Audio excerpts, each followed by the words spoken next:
Estamos con Marie-Ève Detef, que es periodista francesa, corresponsal del diario parisino, o diario de Francia, conocido Le Monde, para los países de la zona andina, basada en Bogotá, y hoy día nos visita para participar en el coloquio franco-latinoamericano, que estamos discutiendo temas sobre ética, periodismo y comunicación. Marie-Ève, gracias por conversar con nosotros. Gracias a ustedes por la invitación. Me interesa mucho que nos des tu visión de lo que es ser un corresponsal extranjero hoy día y qué desafíos éticos presentan ustedes en la cobertura, en el trabajo que tienen que hacer, sobre todo cubriendo conflictos o cubriendo zonas de tensión para transmitir ese mensaje a públicos distintos.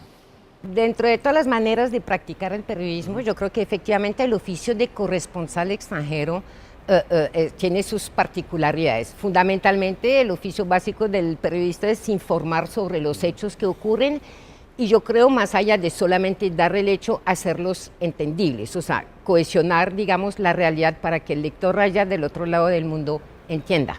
Yo he tenido la suerte probablemente de trabajar básicamente en dos países, Colombia y Venezuela, que en los últimos 15 años, siendo tan parecidos, han conocido procesos políticos radicalmente distintos y ha sido una cosa bastante interesante.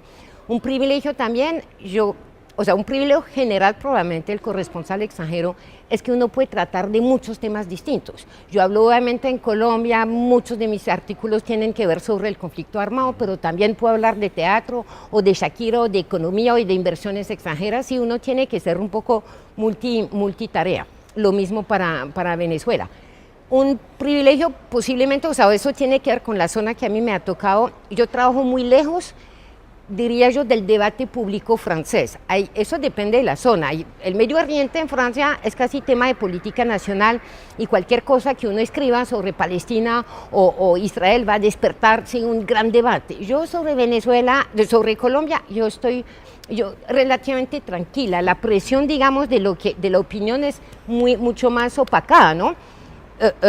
Es mucho más fuerte en el caso de Venezuela. ¿Cómo se traduce eso? Cualquier cosa que escriba uno ve hoy en día por los cambios en la tecnología, la reacción de las redes sociales, me insultan por chavista, por antichavista, hay mucho más sensibilidad internacional al tema venezolano que al tema colombiano. Dentro de las limitaciones probablemente del corresponsal, del papel de corresponsal, uno depende mucho de la prensa local.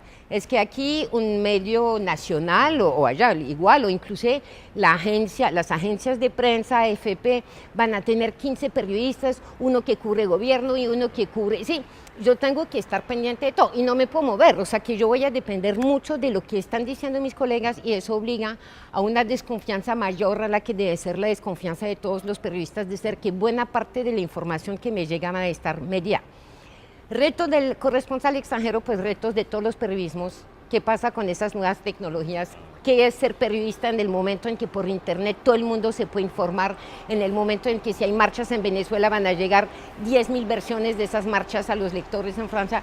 ¿Qué puedo decir yo? ¿Cuál es el valor agregado cuando en el momento en el que escribo la noticia ya llegó y a veces por la diferencia de horas llegó hace rato? Entonces yo creo que aquí es precisamente este papel de dar sentido, de validar, si se lo digo, parece un poco pretencioso, ¿no? Y uno tiene que desconfiar de uno mismo, pero si se lo digo yo es porque yo averiguo, porque yo entendí, porque yo sé mucho más cosas de lo que están escribiendo y porque está la firma de Le Monde que valida. Entonces, en ese ambiente, ¿cuál crees tú que son las competencias, las habilidades profesionales, las destrezas que tienen que cultivar los periodistas, especialmente los corresponsales extranjeros, pero también los periodistas que se ven enfrentados a los mismos problemas? Sí, yo creo que en eso no creo que haya una destreza particular, o sea, bueno, obviamente mejor hablar el idioma, ¿no? Del país donde va para no... Y ser mucho más de lo que usted va a estar contando. O sea, haber entendido mucho aunque a veces puede ser un problema, de haber entendido de la cultura, del contexto. ¿Por qué digo que a veces puede ser un problema? Porque a veces yo vivo en Colombia desde hace muchísimos años, como lo dice mi acento, y a veces uno ve llegar un gran reportero que llega por 3 semanas a sacar y dice, ¿cómo va a escribir sobre una realidad tan compleja si le da rabia? Y después lee lo que ha escrito y está más bueno el artículo, uno dice, ¿por qué? ¿Qué fue lo que tiene él que yo no tengo? Él tiene la capacidad de asombrarse, tiene la capacidad de ir a lo importante y no perderse en los detalles. A veces conocer en exceso puede ser un obstáculo para comunicar claramente. ¿Cualidades del periodista? Pues obviamente la curiosidad, querer entender lo que pasa, y una curiosidad, yo diría, fundamentalmente humana, que a uno le gusta ir a poner el micrófono, escuchar a la gente y mantener esta curiosidad, y a veces, y es una forma de autocrítica, a veces uno la pierde fácil. Eso ya me lo sé, porque voy a ir a volver a preguntar a la gente si todavía piensa igual. Sí, yo siempre me acordaré, yo no vi, ningún periodista vio la pérdida de votos entre la última elección del presidente Chávez y la elección de Maduro, no se vio, los sondeos no la vieron, y yo sí hice eso ya no ha cambiado, no salí a hacer las 40 entrevistas que yo hubiese hecho unos años antes. Entonces uno nunca perder, siempre, lo otro, dudar de todo, dudar del poder político, dudar de la comunicación empresarial, ¿sí? Pero también dudar de sí mismo. Yo creo que la ética fundamental del periodismo es una ética de la duda, nunca dar nada, yo no sé si así se dice en Chile, por sentado. Por sentado, así es. Obviamente, eso a veces es complicado, porque muchas veces uno trabaja en la inmediatez y no hay tiempo para hacerse la pregunta, y uno tiene que reportarla. Entonces, pues obviamente uno busca un equilibrio entre la necesidad de producir rápido, pero mantener, yo creo, la capacidad de dudar. No, como dirían los colombianos, no creérsela, ¿no? Finalmente el periodista algo de poder tiene al estar contando la verdad o la supuesta verdad, y no pensar que eso le otorga más papel mejor dicho, mucha humildad también, yo creo. Que es la contraparte de la capacidad de cuestionarse. Después hay técnicas. Obviamente, ojalá redactar bien. ¿Sí? Eso, pues yo trabajo en la prensa escrita. Ojalá hacer una capacidad de síntesis. En eso es importante. De pronto es una característica del corresponsal extranjero frente a otros tipos de periodismo. Es la capacidad lo repito, de dar sentido a la realidad, con más una capacidad de síntesis que la búsqueda de la chiva. Hay chivas es lo que ustedes llaman scoop, chiva es un término colombiano. El golpe periodístico. Golpe de opinión, sí, yo a veces incluso puedo dar scoop que no me sirven, porque si no son debates en Colombia, porque a los lectores franceses no les va a interesar. Eso es, ¿cuál es el criterio que eliges tú para cubrir ciertos eventos? Porque obviamente lo que es noticia en Colombia no necesariamente es noticia o de interés para los franceses. Entonces, ¿cómo es tu criterio, cómo es tu manera de decidir los temas? Eso al inicio de mi carrera profesional era mi gran duda. ¿Qué es la noticia? Finalmente se resolvió, y aquí no les voy a dar ningún scoop, quien manda en el mundo todavía del periodismo son las agencias de prensa. Si la AFP dice que eso es noticia, eso va a ser noticia. Hoy en día puede haber mecanismos alternos, las redes sociales, si algo empieza a hacer, ruido, puede ser que sea noticia. Después hay reglas muy claras, que yo creo que se enseñan en todas las escuelas de periodismo, la regla de proximidad, o sea, qué es lo que hace que yo lo que le cuento le interesa porque finalmente los franceses que se interesan por Colombia y Venezuela son muy poquitos. Sí, claro. Tuvimos un ejemplo increíble, o sea, en términos periodísticos, que fue Ingrid Betancourt, no sé si se acuerdan, la franco-colombiana secuestrada. Sí. Eso para nosotros, los corresponsales de prensa, fue una bendición. O sea, todos queríamos, ojalá nunca la hayan soltado. Nunca ganamos tanta plata como cuando Ingrid está, tanta plata, poquita, porque no todos casi somos freelance, pero nunca escribimos tanto sobre Colombia cuando estaba Ingrid Betancourt, porque los franceses se creyeron que era francesa no sé, o sea, eso es un tema largo. Pero eso de pronto Ingrid les hizo a los franceses el caso colombiano muchísimo más cercano. Después hay reglas o sea, yo siempre he dicho, un muerto en Jerusalén mata 10 muertos en Bogotá, ¿sí? Depende mucho uno descubre eso. La noticia tiene que ser noticia aquí, pero también va a depender de lo que pasa en el resto del mundo. Entonces uno entiende una vez que está produciendo la información ciertas incongruencias. ¿Por qué de pronto hay una noticia que coge mucha importancia y otras que pasan? Yo creo que la recién noticia del ébola obviamente también dijo, ¿no? Un caso de ébola en Estados Unidos pesa muchísimo más que 4.000 muertos en África, eso no es nuevo. Es interesante cuando uno está en la jugada de ver cómo eso también se pasa a nivel individual. Así es. Ahora, tú llevas como corresponsal más o menos 15 años o 16 años, ¿cuál ha sido para ti el desafío más grande? ¿O cuál ha sido, más que el desafío, cuál ha sido lo más interesante que te ha tocado cubrir según tu experiencia?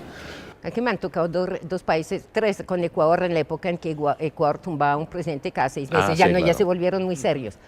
Han sido dos experiencias radicalmente distintas y uno también se da cuenta que yo he vivido también con una implicación personal distinta. Yo vivo en Colombia, me casé con colombiano, tengo hijos colombianos. Bueno. El oficio de corresponsal tiene algo de, no sé si dicen eso en Chile, de chulo. ¿Cómo se llaman esos pájaros que comen la carne muerta? Que Los buitres. Buitres, sí, es un oficio buitre. O sea, entre peor le va a un país, mejor nos va a nosotros. Correcto. Los corresponsales. Y porque todos, lo repito, somos casi freelance porque no son países prioritarios. Yo en Colombia, si mejora Colombia y dejo de escribir, me pongo contenta, ¿sí me entienden? Porque yo quiero que mis hijos tengan, si ellos escogen de vivir en este país, un país viable. Sin embargo, obviamente, pues he tenido el privilegio, me entienden en términos periodísticos, porque la guerra nunca debería ser privilegio para nada y por eso digo que es un oficio buitre. De vivir en un país con conflicto armado, con temas de fondo de paz y de guerra que le dan una intensidad a la noticia, al debate político, que cuando uno va a Francia de verano puede escuchar que las noticias son los trancones de la autopista sur, dice que aburrimiento. Yo estuve, sí, con todos los problemas éticos que eso puede plantear. Yo me acuerdo cuando me fui a entrevistar a Castaño, el jefe de los paramilitares, que había sido todo un debate ético, en qué momento uno le pone el micrófono al asesino, y mi gran drama ético, ¿cómo lo voy a saludar? ¿Cómo le voy a decir? Uno no le dice señor a un asesino, bueno, les puedo dar la respuesta. Llegó armado con 80 tipos armados, le dije comandante porque es que no, sí, ya. Y también he tenido el privilegio de cubrir Venezuela en un momento histórico fenomenal de extrema polarización política, que para mí era casi divertido porque no tenía esta implicación ciudadana en Venezuela. O sea, yo no vivo allá, no. Y no es porque en la primera fase, y todavía diría, Venezuela tiene indicadores de delincuencia impresionantes. Pero una de las cosas aterradoras es que la polarización política, que alcanza niveles que jamás he visto en Colombia, no se ha traducido por un conflicto, una guerra civil. No han ido a las armas en lo político. Entonces había algo al inicio, incluso cuando la delincuencia no había alcanzado esos niveles, algo light. O sea, yo no podía tomar muy... O sea, uno se odiaban, hacían manifestaciones gigantescas, intentos de golpe de Estado sin matarse. Entonces me decían, no, hubo 17 muertos el 11 de abril, pero yo visto desde Colombia, sí, me dicen correcto, que se me ha dañado mi violentómetro, pero 17 muertos frente a lo que está en juego. Entonces también ha sido eso obviamente de ambos lados, problemas éticos de todos los días. Yo digo, porque uno dice, periodismo es de reportar sobre el hecho. Pero ya empiezan los problemas. ¿Qué es un hecho? Ganó Dilma Rousseff las elecciones de domingo. Eso es un hecho, no hay problema. Yo digo, ganó el presidente Maduro y eso es un problema. La oposición dice, eso es una mentira, hubo fraude. Aquí ya hay un cuestionamiento sobre lo que es el hecho. Entonces, ¿cómo uno lo cubre? Menos mal el periodismo tiene ciertas reglas que le facilitan y menos mal detrás de uno hay una redacción que a veces se encarga de rectificar, ¿no? Correcto. Porque a veces uno pierde la dimensión de las cosas, hablando, bueno, podría dar muchos ejemplos de dilemas éticos que tuve a lo largo de esos 15 años. Ahora, hablando de dilemas éticos, tú lo mencionaste brevemente ahí. ¿Cómo se plantea el periodista cuando se enfrenta a personajes que uno sabe que tiene la convicción de que son personajes malos, pongámoslo entre comillas? Cuando tú dices, ¿cómo saludo al comandante o al señor Castaño, que es un asesino, que uno supone que es un asesino, pero tiene que mantener, ¿no es cierto?, una cierta postura periodística de no de discriminarlo ni de prejuzgarlo? Pues sobre todo es que si uno le va a poner el micrófono y quiere que el señor hable, uno de por sí tiene que ya empezar a entrar en un juego de ir a lo humano, a que yo le puedo hablar, yo lo reconozco como humano, en parte hay, digamos, una dimensión radicalmente distinta frente a alguien que ha violado a pequeña o a grande escala los derechos humanos y cuando uno está frente a un ciudadano que no ha violado los derechos humanos. Pero finalmente, en muchos casos, el problema de fondo sigue siendo el mismo. Lo mismo si voy a entrevistar a un político, Así es. por más que yo sepa que soy corrupto o que no me gusta el programa, inclusive solamente por diferencias ideológicas.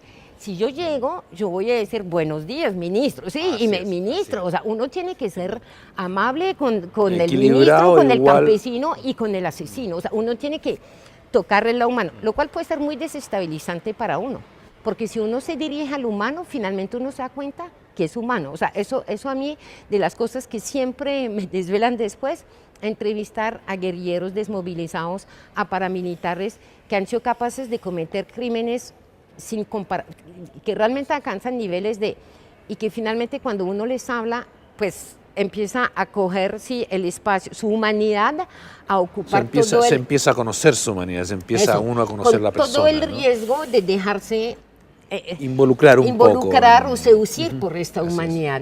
Pues, y obviamente uno no, les digo, le dije comandante a Castaño porque había muchas armas alrededor mío. Pero también cuando nos sentamos a hablar yo la verdad hice esta entrevista con una periodista que tenía mucho más experiencia que yo y menos mal, ella me salvó, yo me hubiese dejado enredar de cómo uno lo confronta sin agredir al punto que nos eche. Pero eso es el problema, entrevistando a un presidente, entrevistando a un ministro, entrevistando a un jefe de empresa, cómo lo confronto manteniendo la posibilidad del diálogo sin el cual no hay entrevista Claro, y posible. el objetivo de la entrevista es obtener información, Eso, no lo estamos eso. juzgando nosotros. Ahora, como les decía, periodistas. hay reglas fijadas que ayudan a uno. Por ejemplo, después del 11 de septiembre, Le Monde siempre mantuvo la línea de que no tachamos a ninguna organización de terrorista. Hoy en día yo veo frente al Estado Islámico que la prensa de esos bárbaros, esos son términos que mi periódico me impide utilizar. No puedo calificar con esas. Entonces, eso ya es como un poco un colchón de seguridad, de saber, porque el problema ético viene desde cómo lo califico. Así es, de cómo lo califico, o sea, cómo lo nombro a este calificar personaje. uno predispone al público, al menos le está dando orientaciones, lo que obviamente uno tendría que tratar de no hacer. Sí, o sea, igual uno, cualquier que sea el nombre que uno le pone, usted en eso es aquí donde juega la subjetividad del periodista. Cuando yo empecé a escribir me di cuenta de eso. La objetividad no es solamente buscar más fuentes, es que en cualquier palabra que uno usa, uno a nombrar la realidad la está definiendo. Pero hay cosas de evitar. Lo de terroristas, yo creo que en el caso de mi periódico de mi país, viene por razones históricas, ¿no? Porque mucho le hemos dicho terroristas a los vietnamitas y a los argelinos cuando pelearon su independencia y terminaron siendo los héroes nacional. Entonces, terrorismo hay que ser, sí, hay por razones históricas que se veta esta palabra. Pero yo le puedo decir triple asesino. O sea, sí, es como esos son códigos, digamos, que en parte están fijados por el medio. Eso es lo que quería decir. Me parece bien. Muchas gracias, Miriam. No, muchas gracias a ustedes. Lamento no haberlos podido acompañar mañana por cosas de fecha, pero espero volver a Chile. Estupendo, muchísimas gracias. Muchísimas gracias.